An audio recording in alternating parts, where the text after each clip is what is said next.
but it will all come down to how much bigger parties are willing to compromise with the smaller ones, because our democracy is still very fresh.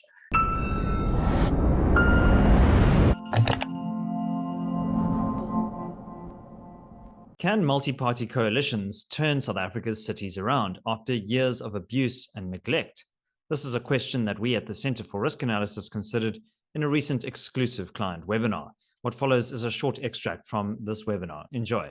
Sort of a practical question. How are you able to get rid of incompetent cadres and contractors who have been appointed in sensitive positions in municipalities? So you've got those who are protected by employment contracts and would have to be paid out before they are replaced. And then when one puts in performance appraisals, for example, in order to dismiss them, they resort to intimidation tactics and threats. And they also receive the tenders under the ANC, and they resort to threats and intimidation.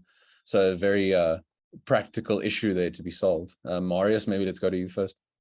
Yeah, that's I don't know how.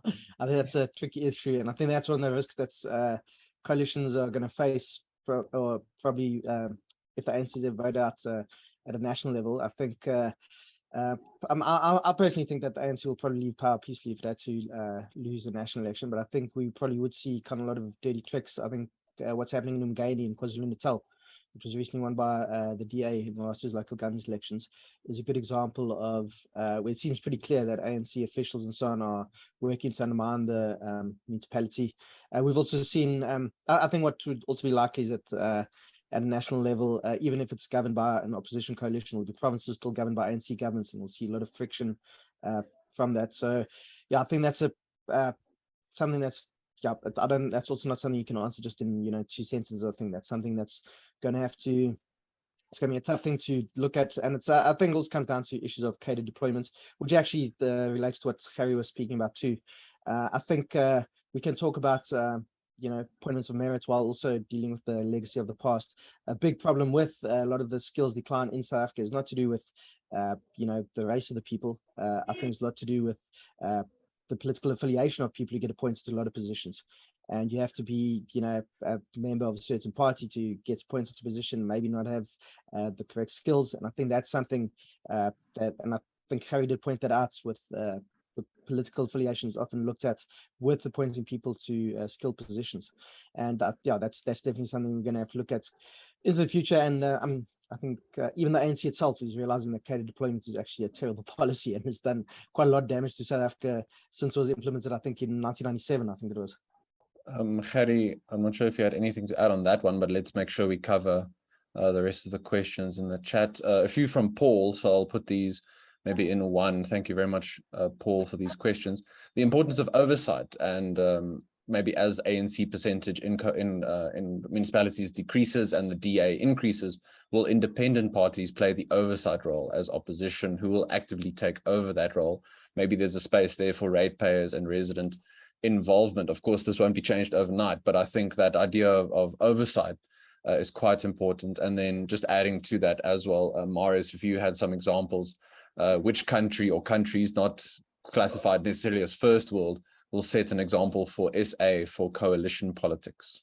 So I'll go first. I think there is a huge role that small opposition parties in coalition, whether it's with the ANC, the DA, they can play a significant oversight role.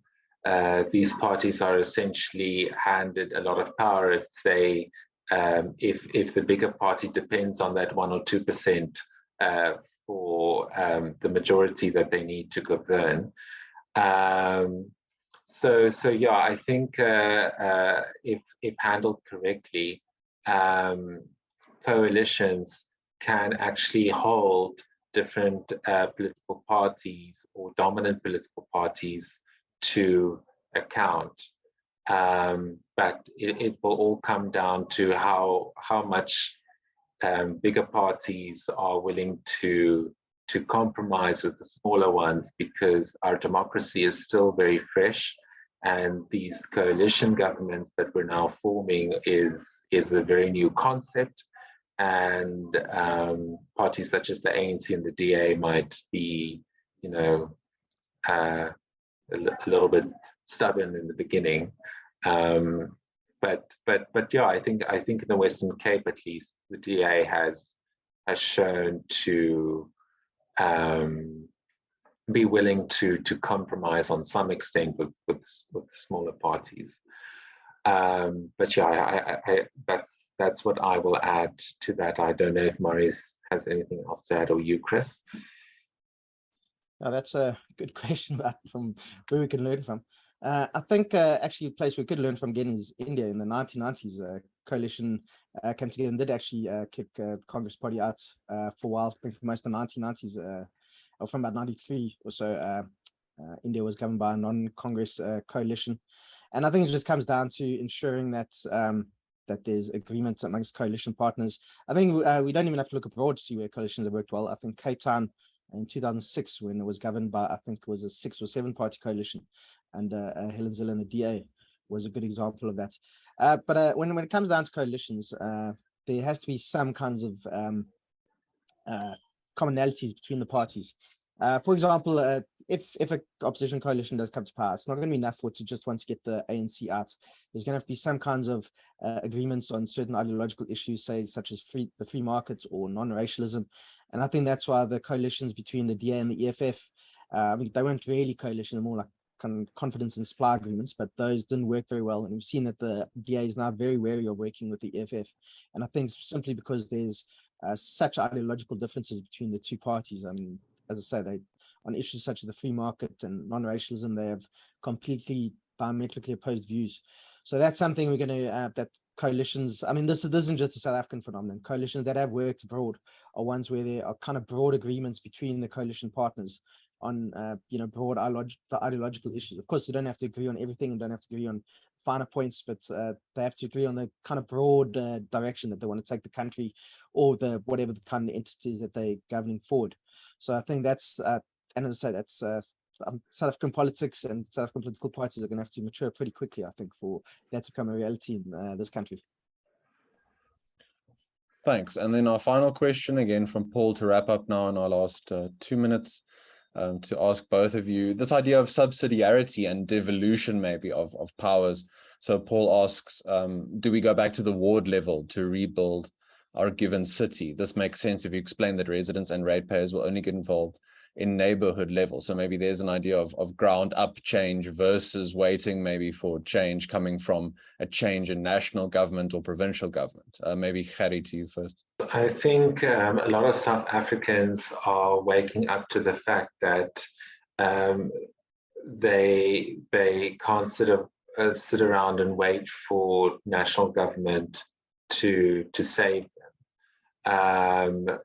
So what we've seen now in many instances in recent years is businesses and citizens, like I've mentioned, taking matters into their own hands. And I think this is going to become a norm for a very long time, because essentially we're already starting to see estates and neighborhoods essentially providing their own healthcare, their own security, private security. There's already this dissolution happening, or devolution happening, and I think it's very well established in South Africa, and I think other countries can actually look at South Africa as a pioneer when it comes to these types of trends. But I think unless national government improves in its service delivery metrics, that's not going to change anything. Thanks for watching. If you would like to be invited to our next webinar, why don't you consider becoming a client of the CRA? There is a link in the description below where you can find out more information. You can also access recordings of these webinars by becoming a member of the channel. My name is David Ansara. This is the CRA. Until next time, take care.